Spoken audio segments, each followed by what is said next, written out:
This is CBC Winnipeg News.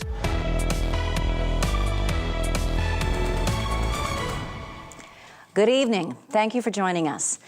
Manitoba's drug crisis is claiming more lives than many people realize. We still don't have the final numbers yet, but 2023 is already on pace to set a new record. As the CBC's Rosanna Hempel reports, a man whose son died of fentanyl poisoning last year calls that disheartening, but not surprising. Yeah. Him as a young boy? As a young boy, yeah. Joseph Forey's son Harlan died of fentanyl poisoning last April. It's been hard trying to deal daily with the loss. Harlan was one of 445 people in the province who died of a drug-related death in 2023. The preliminary data is from Manitoba's chief medical examiner. The number could rise as medical exams are completed. Forey isn't surprised by the number of overdoses. Disheartening in the fact that we're not, what we're doing is not working, to curb this. Manitoba's Minister of Housing, Addictions and Homelessness says the numbers are concerning.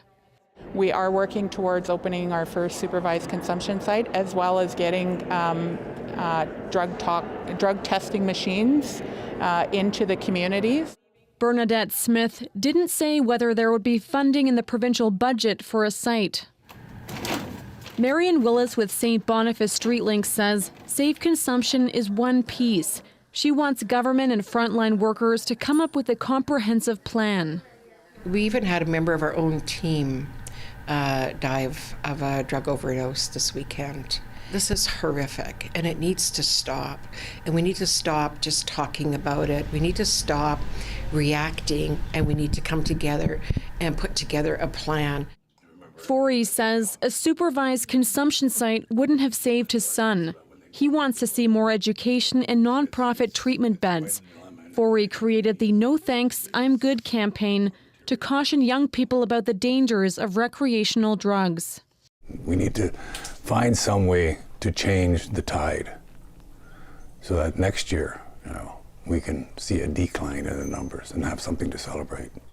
Rosanna Hempel, CBC News, Winnipeg. A 31-year-old man and a 27-year-old woman are in custody tonight, facing multiple charges in connection with a video showing the sexual abuse of an infant. Manitoba RCMP say the video was uploaded to the woman's account on X, which used to be called Twitter, and that she was the one shown abusing her own child. They also say it took less than 2 hours for the Internet Child Exploitation Unit to track the woman down and for officers to arrest her and apprehend the child. Officers say they later learned the woman was being extorted by the 31-year-old man. Police are now working with officials in the United States to prosecute someone there who has a copy of the abuse materials. Efforts to bring more family doctors to Manitoba have hit a snag. A firm hired to recruit 150 physicians has little to show for its work. The CBC's Ian Fraze explains. A recruitment agency was given 2 years to hire 150 doctors to a province that desperately needs them. 8 months later, they haven't even hired one doctor. Of course it's disappointing. Manitobans are counting on governments, previous government and our government included, to make sure that we're recruiting the physicians needed to provide the care that they deserve. A big part of Manitoba's strategy, get outside help. A deal was signed last August with Canadian Health Labs to hire 150 family doctors, 50 each in Winnipeg, northern Manitoba, and the rest of the province. But so far, no physicians have arrived. Health Minister Yozoma Asaguera says the deal needs further study. So I am doing my due diligence as the minister to evaluate that contract thoroughly and determine best next steps. Asaguera says no option is off the table. Shared Health could delay or terminate the deal, according to an amended contract Radio Canada got through Freedom of Information laws. Meanwhile, Canadian Health Lab says it's already put in significant work to recruit family doctors. It says the vast majority of candidates are from other countries. The staffing agency is also looking for short-term help for the province. It's promising $3,500 to anybody who refers a doctor traveling to Manitoba. The company's limited progress doesn't bode well for the NDP. Recruiting healthcare workers is a top priority. In last year's election, the NDP promised 400 more physicians in 5 years. As Seguera wouldn't say if the government's made any strides. We're working with anybody and everybody across the system who wants to participate in recruiting physicians to our province. The PCs say their government created a plan to recruit doctors, and now it falls on the NDP to see it through. Ian Fraze, CBC News, Winnipeg. A new 4-bed epilepsy monitoring unit at the Health Sciences Centre should help patients get better treatment without having to leave Manitoba. HSC Chief Medical Officer Dr. Manon Pelletier says the unit will reduce the need for emergency room visits, for MRIs and other interventions for people who have epilepsy. The unit began opening in phases in January, replacing a 2-bed unit that closed back in 2019. Pelletier says that for the last 5 years, patients have had to go to other provinces for complex care.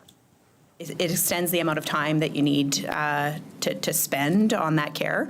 And some of these patients are unwell with their epilepsy and other potential issues. So certainly it's not ideal, and we're really, really happy and excited that these patients don't need to travel for this care anymore. Dr. Pelletier says there are about 200 epilepsy patients on the monitoring unit wait list. She expects about 7,000 Manitobans will benefit from the new unit. A former lecturer at a Chinese military academy for cyber warfare is now living here in Winnipeg. He's been in Canada for 3 years. But as CBC's Bartley Kivas reports, he faces a new hearing to decide whether he is allowed to remain. This is the People's Liberation Army Information Engineering University, a Chinese school which served as a military academy for cyber warfare. The university used to be run by an army unit called the 3PLA, which is engaged in espionage against Canada. This is a famous unit that used to be called 3PLA or Unit 3 of the People's Liberation Army, well known for its cyber attacks and espionage against the West over many, many years. A Winnipeg man named Wajie Zhu taught at the Army University for 16 years. He also spent 20 years in the Army itself, rising to the rank of Lieutenant Colonel. When Zhu arrived at Vancouver's airport in 2021, the Canada Border Services Agency detained him. Zhu had a permanent resident visa for Canada, but the CBSA argued he was inadmissible and a danger to the country, mainly because of his work at the military-controlled school. That is the milieu in which he operated. His claim, of course, is that, well, I didn't have anything to do with these cyber attacks. According to court documents, Zhu compared his teaching role at the PLA University to that of a janitor or cook. 2 immigration hearings determined he could stay in Canada, but the federal court found problems with the most recent decision. Justice Peter Pamel said the issue is not whether a janitor or a cook at the school was a member of the 3PLA, but rather whether a ranking lieutenant colonel who was teaching military command in the main center for cyber espionage in China was a member. Pamel ordered up a 3rd immigration hearing. It must settle the question of whether Zhu was a member of a military unit engaged in espionage against Canada.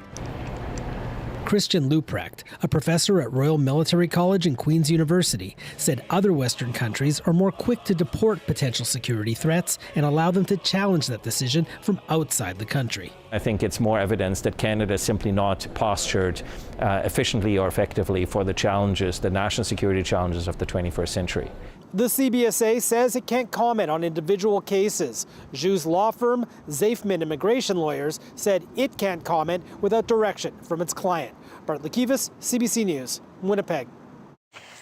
In Ottawa, a parliamentary committee is slated to review information involving a high-security laboratory, the one right here in Winnipeg, after 2 scientists lost their jobs there due to dealing with China. It is against this backdrop that officials have announced Canada will have a second Level 4 high-containment lab. It will be capable of working with the most dangerous pathogens in the world. CBC's Karen Pauls has more. These days, Volker Gertz isn't just doing research. Let's look at some results. He's upgrading his existing lab at the University of Saskatchewan to open Canada's second Level 4 lab capable of handling the deadliest pathogens in the world. Well, it's all about being ready for the next disease, right? I think the pandemic has shown us that Canada largely depended on other countries to do the critical research, but also develop vaccines. I think it's great news. Gary Kopinger was the head of the Special Pathogens Unit for the National Microbiology Lab until 2016. He says there is room for 2 Level 4 labs in Canada, one focused on basic science and public health, and Vito producing vaccines and therapeutics. The big strength, I think, also is that Vito is not a government-owned operation. And which means that they have a lot more flexibility. The downside could be sustainability. Heinz Feldman ran the NML's Special Pathogens Unit from the time it opened until 2008. He says these labs are expensive to build and operate.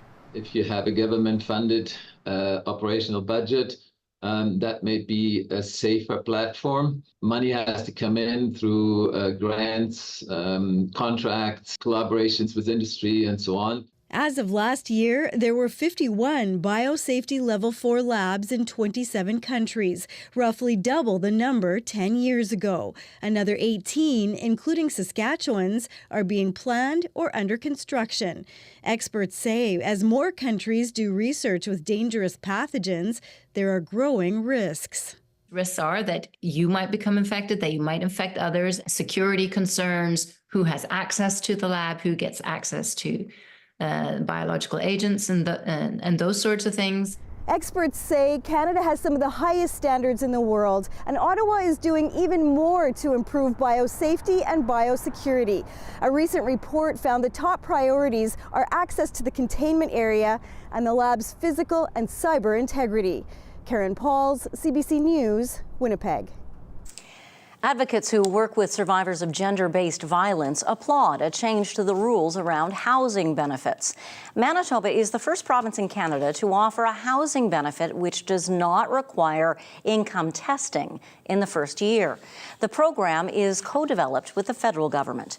Lori English is with the West Central Women's Resource Centre. She says there are many barriers which prevent victims from leaving violent situations.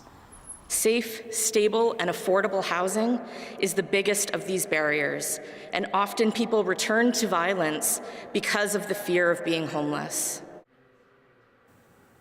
English says these new rules will allow her staff to get survivors of gender-based violence safely housed right away. Applicants could qualify for between $350 and $800 a month. That benefit is expected to support more than 2,600 households. Meanwhile, the Right to Housing Coalition delivered postcards to the Manitoba Legislative Building today. They want to remind government members of the need for more social housing ahead of the provincial budget. More than 2,000 postcards were signed and delivered, calling for funding for 1,000 rent-geared-to-income units, as well as funding for maintenance and staff for existing housing. We know that, there's a need for all kinds of housing, affordable and market, but we're talking today about social housing, which is deeply affordable housing, no more than 30% of somebody's income, and where supports are available.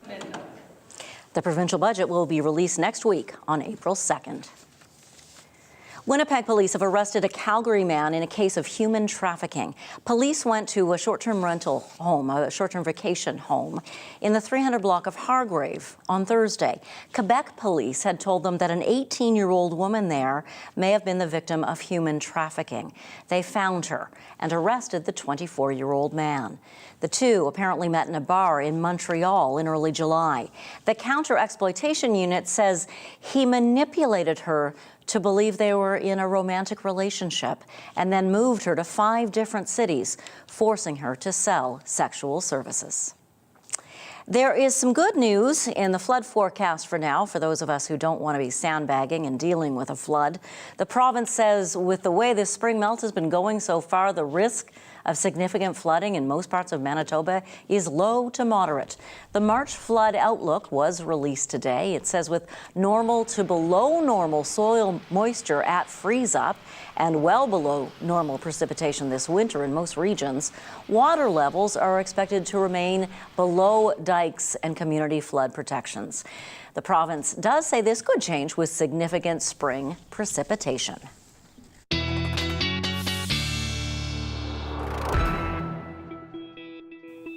Our weather specialist Riley Lachuk joins us now. Any significant spring precipitation in the forecast? Not so much for Manitoba, Janet, but that Colorado low is still bringing significant precipitation to parts east of us into northwestern Ontario. You probably noticed, though, the story today. The wind. Yes. A very breezy day here in the south. Janet, we'll take a look. We'll start with that actually right now. At the airport, winds this hour gusting to 54 out of the north. So yeah, pretty strong. Looking at winds today, gusting at that 30 to 50 mark. So it was a little bit on the gusty side today. Pressure is falling right now, -6 with a few scattered flurries. Peak wind gusts from the day today, not so much to the west, but yes, here in the Red River Valley, we did see those winds gusting 50 through the Winnipeg region, even 60 in Portage la Prairie, and 50 into northwestern Ontario as well. Here's what that scattered flurry activity looks like on satellite radar right now. You can see this heavier band making its way along the Trans-Canada Highway. We did see some of that in Winnipeg this afternoon, but the main event still back to the east into northwestern Ontario, really hitting that Thunder Bay area right along Lake Superior as we get into the evening hours here. That will start to taper off toward the east, but we still do get that chance of some scattered precipitation here in the Red River Valley throughout the night tonight, and even into the early morning hours for, say, the Sprague region in through Piney, Falcon Lake, the Whiteshell into Kenora and Sioux Lookout. That does begin to slowly push off to the east as we get through the day on Wednesday. But yes, you can see that low really does spread up into the James Bay, Hudson Bay coast region, bringing that part of our province with a little bit of snow as we get through late Wednesday into Thursday. What's left behind that? Mainly sunny skies and a bit of a marked change in our forecast. We kind of change the chapter here as we head into some warmer air. But with that comes a chance of some precipitation late Friday for the Red River Valley through the afternoon and through the early evening hours for parts of Westman. So in terms of accumulations, looking out here over the next 24 hours or so, we are looking at about I'd say another maybe 2 centimeters in the city of Winnipeg with some of the scattered precipitation. I think this model's overshooting it for the Red River Valley, but certainly yes, into that 10 to 15 centimeter range still for northwestern Ontario, and starting to see a little bit that creep into the northern part of the province as well as we get into the next day or so here. The winds will start to die off a little bit as we get through into the overnight period tonight. So by the time we wake up, we're looking at 20 gusting 40, maybe 50 through the Red River Valley, but picking up once again as we get into the late afternoon before we start to see some clearing as we head into the day on Thursday. So scattered flurries continuing tonight down to -11 overnight tonight, -10 first thing in the morning with those gusty northwest winds starting to pick up once again. Sunny breaks and -5 in the afternoon. Tomorrow we're looking at a high of 1, as I mentioned, turning the page here for Thursday, and then temperatures, Janet, getting closer to that seasonal mark by the time we hit Easter on Sunday. No wonder the bunny is jumping. Yes. It's cold. Exactly. Thanks, Riley. You're welcome. Coming up, a major highway bridge in Baltimore collapses. A support was hit by a container ship. The collapse sent multiple people into the frigid water below. More on the extensive search and rescue operation after the break.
A container ship rammed into one of the supports of a bridge in Baltimore early this morning, snapping it and causing the bridge to collapse. 6 people are missing. CBC's Katie Simpson has more now on what happened and the investigation. There is a very active search and rescue operation taking place just behind me. Here's what we can see of what's left of the Key Bridge after this horrific disaster that took place early this morning. Pieces of metal debris are jutting out of the water, and just beyond what's left of the bridge is the cargo ship in question. Authorities say it was just before 1:30 this morning when the cargo ship experienced some sort of power issue as it was trying to leave the Baltimore harbor. That's when it collided with a support beam of this bridge, causing it to collapse into the water below. At the time, there was a construction crew filling potholes on this bridge doing routine maintenance work. 8 members of that crew were thrown into the water. 2 have been rescued, but at this time, 6 remain missing. President Joe Biden offering his support to the families of those going through trauma in this moment, saying there's nothing to indicate this was intentional. Everything so far indicates that this was a terrible accident. At this time, we have no other indication, no other reason to believe there's any intentional act here. The National Transportation Safety Board is leading the investigation into this incident. At this point, there's nothing to indicate that there was any structural issue with the bridge. What investigators will be focusing on is the ship and the critical moments leading up to the incident. That is part of our investigation, where we look at in depth at safety information, anything that may have occurred prior to this, any sort of safety history with respect to the vessel, any sort of maintenance that was done to the vessel or component on the ship. We will look at all of that. The search and rescue operation is the priority at this point, so the investigation may get off to a bit of a slower start because officials with the NTSB do not want to get in the way of the officials who are leading that very urgent search for possible survivors. Katie Simpson, CBC News, Dundalk, Maryland. Canada's family doctor shortage is a well-known story by now, and it's true right across the country. Too many doctors are leaving family practice and not enough are entering it. The CBC's Christine Birak looks at what might be a big factor: the cost. It's a frustrating question millions of Canadians are asking. Why can't I find a family doctor? Well, some new data reveals nearly 30% of family docs have left their offices and moved into other parts of healthcare. So why did they leave and where are they now? Based on billing information, the Canadian Institute for Health Information found nearly 10,000 family doctors were largely providing specialty care, many of them working in emergency medicine. Others shifted to psychiatry and general surgery. Family doctors essentially run small businesses that are now harder to afford.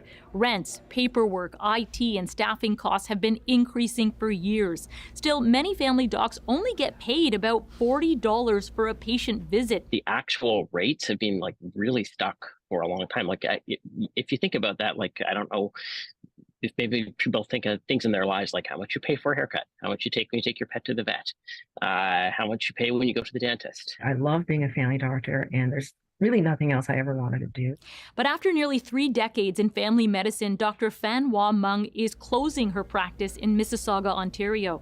She says she never rushed through patients, but now she's overwhelmed with paperwork and can't afford to hire one registered nurse to save their practice. In the past, it was just enough that we could sustain. And now, with inflation and with increasing administration, it's not sustainable. So I'm frustrated because I think that there should be room in the system for physicians like myself who are interested in the quality of what we provide. And it seems that we're being slowly edged out. Dr. Mung says she's not sure where she's going to go next. Teaching is an option, but says knowing what the real world looks like for family doctors might make it tough for her to encourage students to open their own offices. Christine Birak, CBC News, Toronto. A popular discount retailer has reported a security breach. Giant Tiger says contact information for some of his customers was compromised in an incident linked to a third-party vendor. Scott Peterson has more. Giant Tiger clearly is in damage control mode here, saying that they've hired cybersecurity experts to come in and check the systems out. They're also reaching out to individual customers that they believe were affected by this security compromise, they're calling it. They're also putting the blame squarely on a third-party vendor that was compromised and not the systems within Giant Tiger itself. But nonetheless, they're saying that there's a variety of customers affected, and they're affected in different ways, starting with what we know from Giant Tiger this morning, that loyalty members and online customers may have had their names, their emails, and their phone numbers compromised, and that may include anyone who subscribes to emails from Giant Tiger. Also, online customers may have had their addresses shared and compromised in addition to other information as well. And the company says that no payment information or passwords were part of this compromise, and the Giant Tiger itself says its own store systems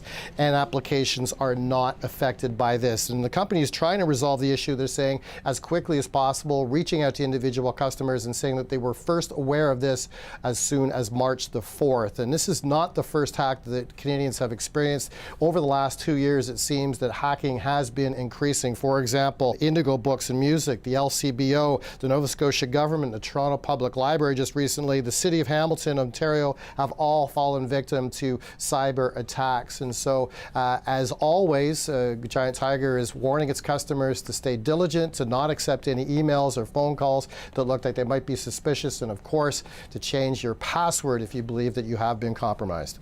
Scott Peterson, CBC News, Toronto. Federal agents, including police in SWAT gear, raided 2 properties belonging to music mogul Sean Diddy Combs yesterday. According to American law enforcement officials, it was part of an ongoing sex trafficking investigation by federal authorities in New York. Now, it's not clear whether Combs is the target of the investigation. Video shows what appears to be Homeland Security investigators at the property, a house in Los Angeles. There have been several sexual assault lawsuits filed against Combs in recent months. The NBA is investigating a Toronto Raptors player over gambling concerns. Power forward Jonte Porter is making headlines as betting scandals unfold in European soccer and Major League Baseball.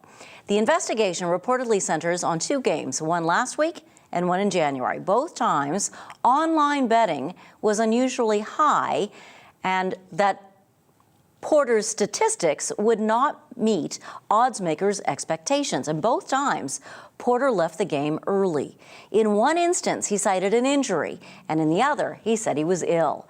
Citing personal reasons, the team placed Porter on its inactive list Saturday. For the Easter Bunny and for candy stores, for anyone who wants to buy something for Easter, there's an overhead problem this year. Chocolate prices have taken off in recent months. The CBC's Nisha Patel looks at why that's happened and why it may only be the beginning.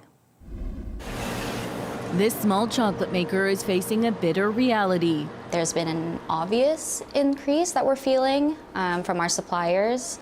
The cost of cocoa, the key ingredient in all this chocolate, is way up, and that's showing up on store shelves. We're struggling to make ends meet without increasing prices to the point where they're no longer affordable. Cocoa prices have nearly doubled since January, hitting record highs. One big driver, disappointing harvests in West Africa. Very unseasonal weather patterns, too much rain, not enough rain. But there's also a prevalence of disease. So even as inflation eases around the world, extreme weather events can still damage crops, leading to huge swings in prices. Unless we put into action very quickly our climate commitments, we're going to continue to see disruptions to our food systems. And experts predict the supply shortage may not be over. Because the expectations are that the 24 crop is going to be even less than the 23 crop was. It's looking pretty bleak. Take these Cadbury chocolate eggs. Last year, they rang up at $17 a bag. This year, they can cost as much as $22. Major manufacturers that make Cadbury and Hershey chocolates have warned more price hikes may be on the horizon. Consumers could also get less bang for their buck. where they're going to look at adjusting package architecture and shrinking pack size a little bit. Definitely have noticed that the portion sizes are a little bit smaller. Prices have gone way up across the board, so yeah, it's a little bit tough for sure. Some companies are swapping cocoa for cheaper substitutes to save cash, but this shop won't go there. We can't really cut costs on the quality, and we want to keep putting out good quality chocolate. Hoping that will keep chocolate lovers coming through their door. Nisha Patel, CBC News, Toronto. Early in the program, we were talking about our flood forecast. It has been a very dry year, not just here, but right across the prairies. We're going to look at that more closely. Plus, Riley will join us with his Manitoba forecast when CBC Winnipeg News returns.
Canada just had its warmest winter ever since federal record-keeping began in 1948. CBC's Ethan Williams has more now on what that means. This isn't what winter typically looks like in Saskatchewan. Then again, this winter was anything but typical. The warmer and drier weather was the likely result of a recurring weather phenomenon. I think the main agent at work there was El Nino. It was a strong El Nino that formed this winter as forecast. El Nino is the warming of Pacific Ocean waters near the equator off the coast of South America. The warm water warms the air, which then surges northward into Western Canada, enough to make some parts of the prairies more than 6 degrees warmer than normal through December, January, and February. In fact, nearly all of Canada was above normal during that same period, rare for any winter, El Nino or otherwise. If you look at a map of ocean temperature anomalies, it's absolutely, seemingly off the charts. And that, says this climate researcher, means climate change is likely also at play. And this larger background that is impacted by climate change, I think really sets the scene for amplifying the signal of El Nino. It also means things are not looking good for farmers again this year. Parts of the prairies are already under extreme to exceptional drought conditions as of the end of February. That's enough of a concern for the Agricultural Producers Association of Saskatchewan to call for a provincial committee on drought preparedness made up of farmers, climate researchers, and government. I think we could sit down and have a dialogue about what does it look like? What are the options that the province has and the producers have at their fingertips that would alleviate some of the stress and some of these issues for producers moving forward? No additional money was put toward crop insurance in this year's provincial budget. That's despite drought-related insurance payouts last year. And long-term forecasts show spring will likely continue to feature above normal temperatures on the prairies. This despite El Nino's expected weakening in the coming months. Still, experts say El Nino's effects can be felt long after it's over, leaving further uncertainty for those desperate for relief. Ethan Williams, CBC News, Regina.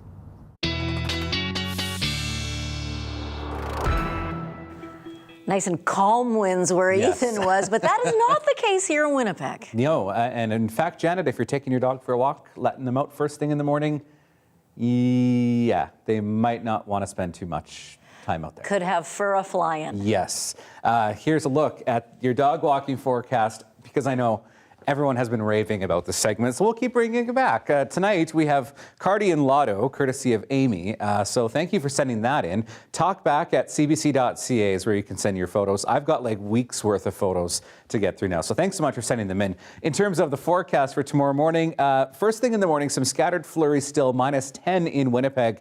But as we get through the afternoon, we will see those northwest winds picking up to 40 once again. So a high of -5, but certainly will feel a little bit colder. I wanted to show you the current winds across southern Manitoba once again, because we are seeing some wind gusts upwards of 60 through Portage la Prairie. You did see briefly the numbers for the Winnipeg region, which are about in that 50 to 60 range as well. So yes, it's a windy one, and we're going to see the winds kind of die down as we get through the evening hours.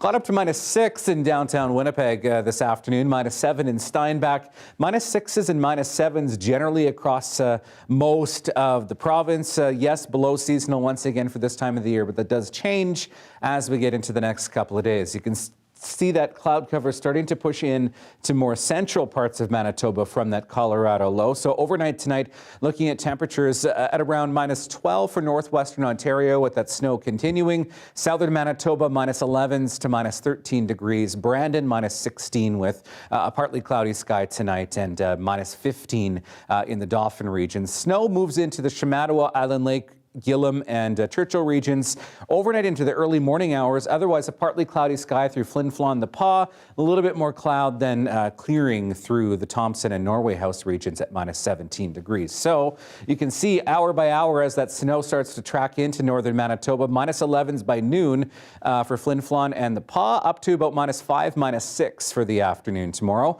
-15s to start the day tomorrow in southwestern Manitoba. More clouds still into the Red River Valley, and that snow into northwestern Ontario by the time we hit the 4 o'clock hour or so tomorrow. -4s, -5s. Again, more sun back to the west. And Janet, that snow continuing into northwestern Ontario. You're 7 days on the way.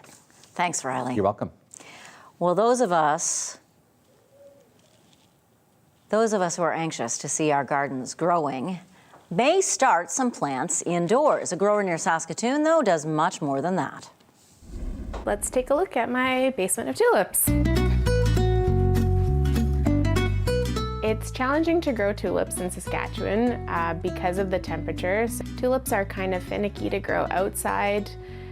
They require a lot of different temperature fluctuations, the right kind of temperature, the right kind of environment. I kind of fell in love with tulips based on a trip that I took to Amsterdam, and I saw all the beautiful fields there and was like, I want to try this at home. Like, I'm sure I can do this. I took a course based on some growers in Vermont that do winter forcing tulips.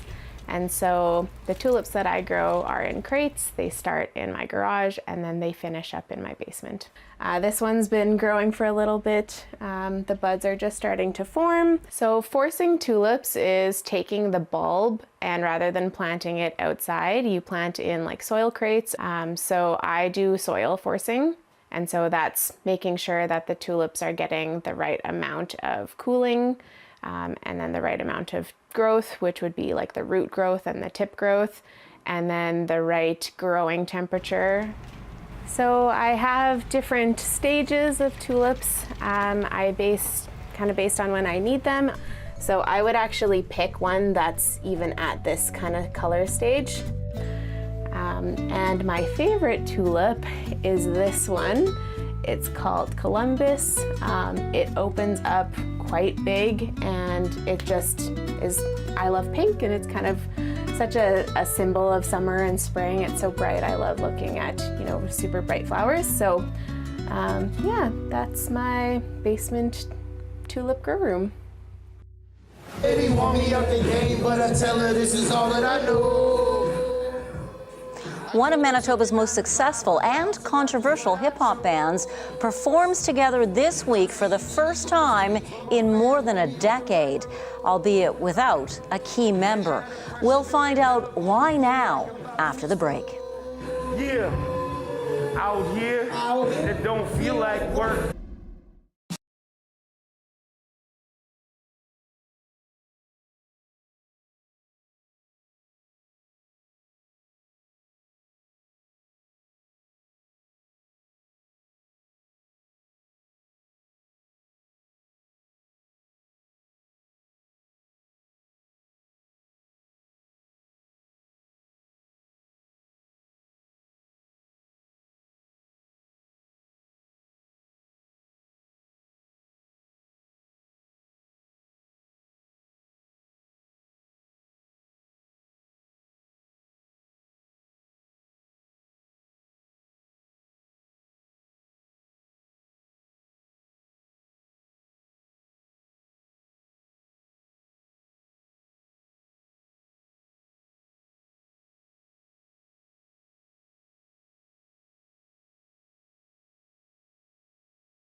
It has been over a decade since the two surviving members of hip-hop band Winnipeg's Most performed together. They will reunite this Thursday. CBC's Jim Agapito caught up with them as they rehearsed last week. Yeah, CBC. Introduce yourselves one by one. John C. Tyler Rogers, aka Charlie Fetta. And your group is? Winnipeg's Most. Winnipeg's Most, yeah. I'm a Winnipeg boy, that's who I am. I'm a Winnipeg boy, that's who I am. When is the last time you guys played together? As Winnipeg's Most? 12 years ago.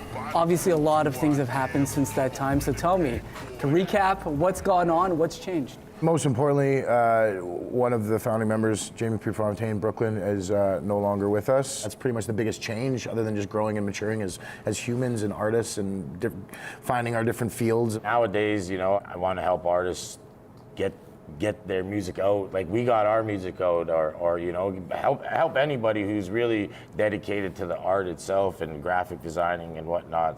So I mean, it's most definitely a lot better situation. We're in personally, I'm in a lot better headspace. I pushed through the pain, ran through the rain, taught my own self everything about this rap game. Prior to the creation of Winnipeg's Most, myself, John C. and Brooklyn were kind of all doing music in collaborative ways with just kind of our neighborhood crews. One day we met Stomp and J Mac of Res Official and kind of created that bridge. And then a year after that meeting, kind of got chatting with Stomp and J-Mac about wanting to do a record. Stomp just had this wonderful idea and he had this vision. Made a record in my dining room, didn't hear it for 3 months, and then got it back, and you know, the rest kind of just was history. Like we just snowballed from there, and you know, it just took off. So what you in it for? It's in the glamour, the change. So what you in it for? The pain, the game. It was people that were living the same life that we were living, and I think that's what kind of caused all that traction and gave us such a boost those early years, is because we were speaking for not only ourselves but a lot of youth and a lot of young men and young people in general, not only in the prairies but all over the country. And the Indigenous population, especially in Canada, just like elevated us to an incredible height that I don't think any of us could even see. What do you say to those critics from back then, now? At the end of the day, I just say keep hating, because we did what we did. We spoke how we spoke, and our message was real. Was it for all? No. Was it for, did some take to it, or most take to it? Yeah. So those were the people that, and if we impacted them, those are the people that really mattered. A lot of 4-letter words and 2 fingers up in the air. Like, it doesn't matter what a critic says. I think it made us have tough skin too. We weren't making music for you. We weren't making, this isn't your music. This was a representation of us and our sound and how we like took our lives and then expressed them in a creative way. How did the music then save you from the life? When I was released from prison, I jumped right into music. I think it's kind of cliche to say, yeah, like music saved my life, but music and creativity definitely steered me to where I am today, where I'm still working in entertainment, I'm still working in live music. I don't know what I would be doing. It definitely saved me from a criminal lifestyle. I'm just trying to live life, my people demand more from me. They see the guns, but they know that I ain't no dummy. I think the music definitely helped change my life, because it slowly pulled me out of the self-destruction I was in the system, being in and out of the system, and being in and out of courtrooms and jail cells. And even after the bigger projects that we did, it still continued to pull me out, because I still engaged with other artists by helping them. I want to see others get success, you know what I mean? Because I know the feeling, I know how great it feels, especially as an artist, how rewarding it is, you know? One of your members passed away in 2015, Brooklyn. How does that affect you guys as a group, and how does that affect you now that you're playing the show? It was just a big hit in general. I mean, it was a big hit to Winnipeg music, Canadian music, you know. He was an artist far beyond his time. When someone, especially that you're so close to, that you've shared all these experiences with, that you see a lot of yourself in them, we're the same cloth. One of those things where all that noise and all that BS that was from the group, the stress, whatever that was, that doesn't matter. It's one of those losses because of the shared experiences and because of the love and respect that we had and that we all built, because we built something together from the ground up. So it's like you feel like a piece of it is gone. A piece of it is gone. That's kind of why this show is happening now, because I think people have had time to heal, people have time to process. The timing seems right, and having Lori, his mom, involved in every single aspect of the show, acting as though she is Jamie, not only creatively, with the planning, with every aspect of the show, she's acting like the third member of Winnipeg's Most. Us three, it feels like us three again. So I'm extremely excited. Yeah, most definitely. Yeah. My baby want me out the game, but I tell her this is all that I know. I could have took a 9 to 5, but the hustle life is what I chose. My team need me on the streets, but my fam want me on the right road. And now the pressure building up got me feeling like I'm about to explode. Your 7-day forecast and your daily lift are still to come. We'll be right back.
Wanted to show you the current winds around the capital region. I meant to show this earlier before I hit the wrong button with my finger. Winds at the airport gusting almost to 60. A little bit calmer at the Forks, but look at how strong we're seeing the winds in that St. Andrews, Beausejour area at about that 60 kilometer mark. Yes, with some of this light snow will give the potential for some blowing snow, especially on the highways. We'll see the winds die down overnight, but back up to 20, gusting 40 first thing in the morning, minus 10 degrees. Minus 8 by noon, we see the chance of flurries tapering off and back up to minus 5 by the time we get to the later part of the afternoon. Tomorrow, +1, mainly sunny for your Thursday. Friday, +2, maybe a couple centimeters Friday into Saturday before we start to see temperatures really rebounding to 5 and 7 for next Monday and Tuesday.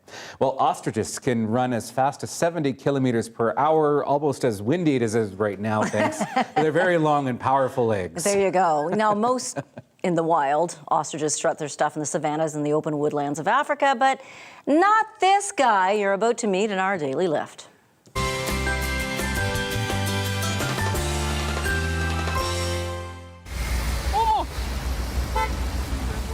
So this young ostrich was seen running down a busy street in South Korea, weaving in and out of traffic. The 4-year-old bird had busted out of a local zoo and made a break for freedom. He ran into a parking lot where police officers and firefighters captured him using a net. Oh, poor guy. The feathered fugitive is okay now. He's okay. Good. He's happy. I hope he's happy. He's in the zoo near Seoul, recovering from the ordeal. Kind of reminds me of when that kangaroo went on the loose in Ontario. There you go, right?